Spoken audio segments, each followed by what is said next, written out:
Assalamualaikum warahmatullahi wabarakatuh. Perkenalkan, nama saya Dedi, saya CPNS Kota Cirebon. Pada kesempatan kali ini saya akan membawakan sebuah presentasi mind mapping tentang wawasan kebangsaan dan bela negara. Wawasan kebangsaan adalah konsepsi cara pandang yang dilandasi kesadaran diri sebagai warga suatu negara akan diri dan lingkungannya dalam berbangsa dan bernegara. Berbicara masalah wawasan kebangsaan, kita pasti akan membahas yang pertama adalah sejarah. Yang pertama adalah sejarah pergerakan kemerdekaan Indonesia atau kebangsaan Indonesia yang dipelopori pertama kali oleh Budi Utomo. Budi Utomo adalah sekelompok mahasiswa kedokteran Belanda di Stovia membentuk himpunan bernama Budi Utomo. Mereka mengatasnamakan diri mereka adalah Bumi Putra yang ingin berperan untuk negaranya. Selanjutnya adalah Perhimpunan Indonesia. Perhimpunan Indonesia sendiri itu lahir dari sekelompok mahasiswa Indonesia yang ada di Belanda. Penyebutan nama Indonesia pertama kali adalah oleh Perhimpunan Indonesia.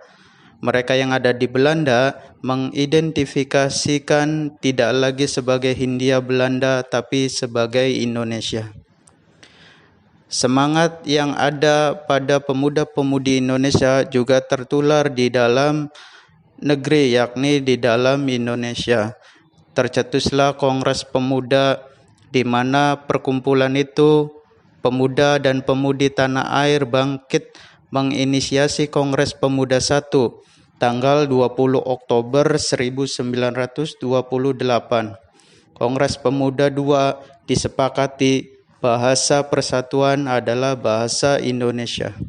Ketika Jepang menjajah negara Republik Indonesia, mereka menjanjikan kemerdekaan kepada Indonesia dengan menawarkan Indonesia untuk membentuk sebuah panitia kemerdekaan Indonesia yang bernama BPUPKI. Selanjutnya, setelah Jepang bertekuk lutut kepada sekutu, BPUPKI berubah menjadi PPKI yang akan meneruskan perjuangan dan proses kemerdekaan Indonesia. Pada tanggal 17 Agustus tahun 1945, pertama kali proklamasi dikumandangkan. Dan tanggal 18 Agustus, PPKI melengkapi persyaratan berdirinya Indonesia. Kemudian lanjut kepada 4 konsensus dasar berbangsa dan bernegara. Yang pertama, Pancasila. Pancasila yang rumusannya tertuang dalam Undang-Undang Dasar 1945 sebagai ideologi negara, pandangan hidup berbangsa, dasar negara, dan sumber dari segala sumber hukum Indonesia. Selain berfungsi sebagai landasan bagi kokoh tegaknya negara dan bangsa, Pancasila juga berfungsi sebagai bintang pemandu, sebagai ideologi nasional, sebagai pandangan hidup bangsa, sebagai perekat atau pemersatu bangsa dan sebagai wawasan pokok bangsa Indonesia dalam mencapai cita-cita nasional. Yang kedua, Undang-Undang Dasar 1945. Naskah Undang-Undang Dasar 1945 dirancang sejak 29 Mei sampai 16 Juli 1945 oleh Badan Penyelidik Usaha Persiapan Kemerdekaan Indonesia atau BPUPKI. Selanjutnya, diajukan ke Panitia Persiapan Kemerdekaan Indonesia PPKI dan diperiksa ulang. Itu berlanjut dengan dibentuknya Panitia 9 yang anggotanya diambil dari 38 anggota BPUPKI. Panitia 9 dibentuk pada tanggal 22 Juni 1945. Yang ketiga, Bhinneka Tunggal Ika. Bhinneka Tunggal Ika dilontarkan secara lebih nyata masa Majapahit. Perumusan Bhinneka Tunggal Ika oleh Empu Tantular pada dasarnya adalah sebuah pernyataan daya kreatif dalam upaya mengatasi keanekaragaman kepercayaan dan keagamaan sehubungan dengan usaha bina negara kerajaan Majapahit kala itu. Sesuai makna semboyan Bhinneka Tunggal Ika yang dapat diuraikan, Bhinneka Tunggal Ika berbeda-beda tapi pada hakikatnya satu. Sebab meskipun secara keseluruhan memiliki perbedaan, tapi pada hakikatnya satu. Satu bangsa, satu negara Indonesia. 4. Negara Kesatuan Republik Indonesia. Keberadaan Negara Kesatuan Republik Indonesia atau NKRI tidak dapat dipisahkan dari peristiwa proklamasi kemerdekaan 17 Agustus 1945 karena melalui peristiwa proklamasi tersebut bangsa Indonesia berhasil mendirikan negara sekaligus menyatakan kepada dunia luar atau bangsa lain bahwa sejak saat itu telah ada negara baru, yaitu Negara Kesatuan Republik Indonesia. Bendera, bahasa, lambang negara, serta lagu kebangsaan. Bendera, bahasa, dan lambang negara serta lagu kebangsaan Indonesia merupakan sarana pemersatu identitas, wujud eksistensi bangsa yang menjadi simbol kedaulatan dan kehormatan negara, sebagaimana diamanatkan dalam Undang-Undang Dasar Negara Republik Indonesia tahun 1945. Yang pertama, bendera. Bendera Negara Kesatuan Republik Indonesia yang selanjutnya disebut bendera negara adalah Sang Merah Putih.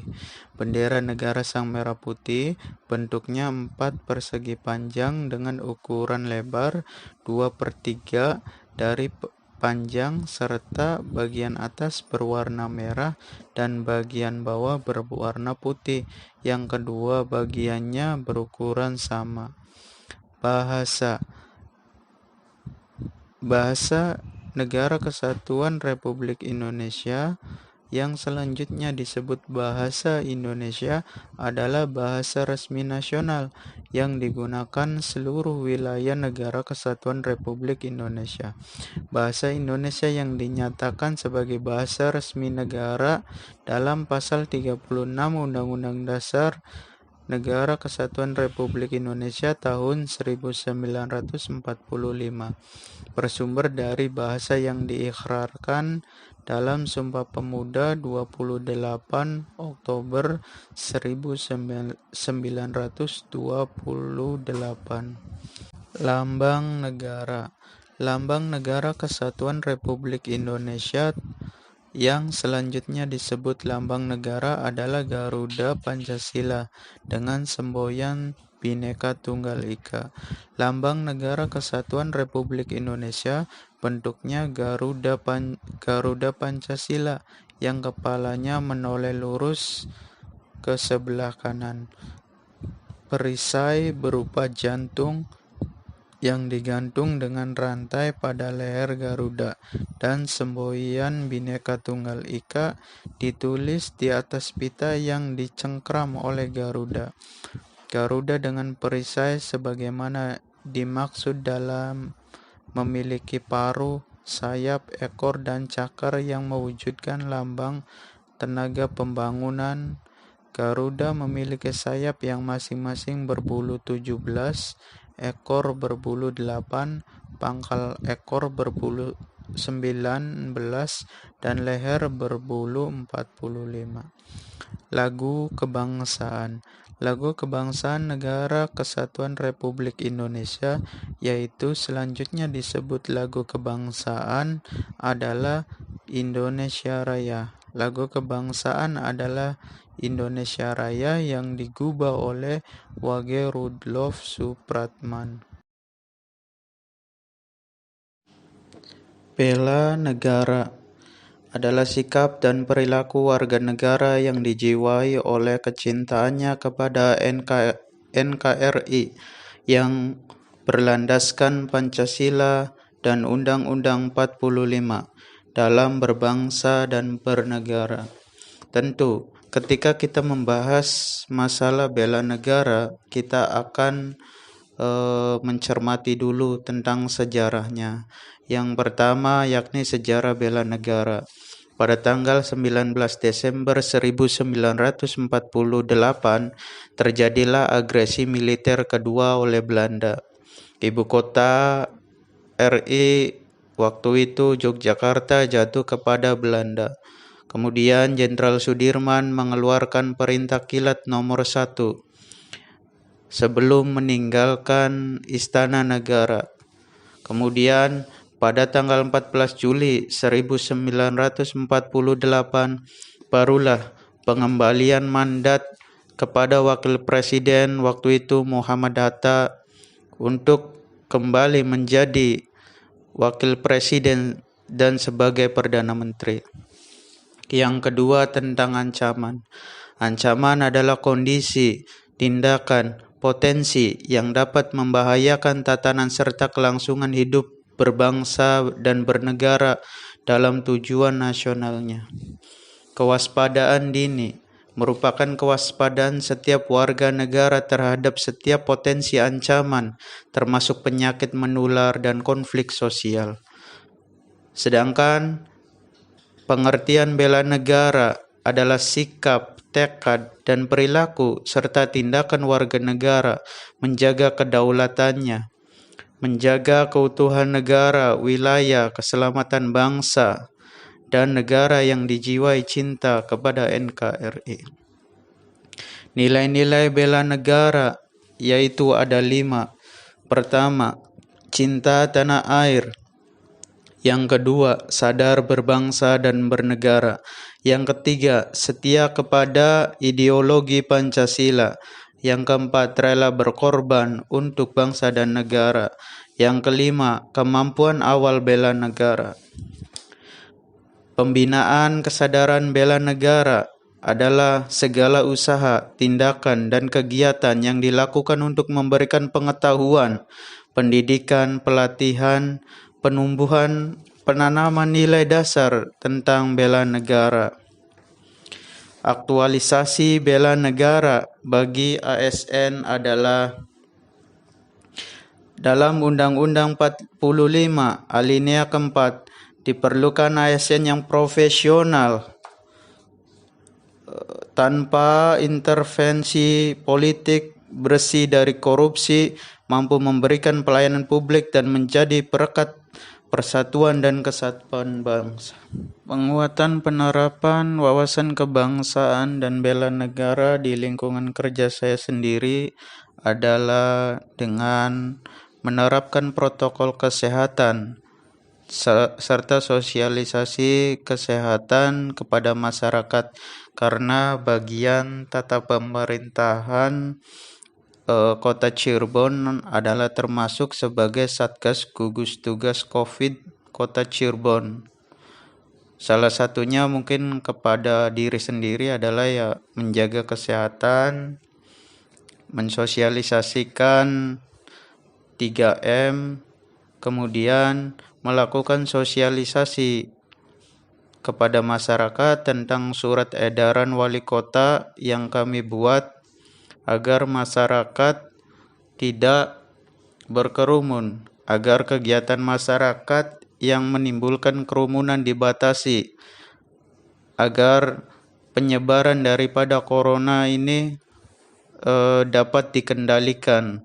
Paling tidak kita sebagai abdi negara selalu mensosialisasikan segala kebijakan dari pemerintah.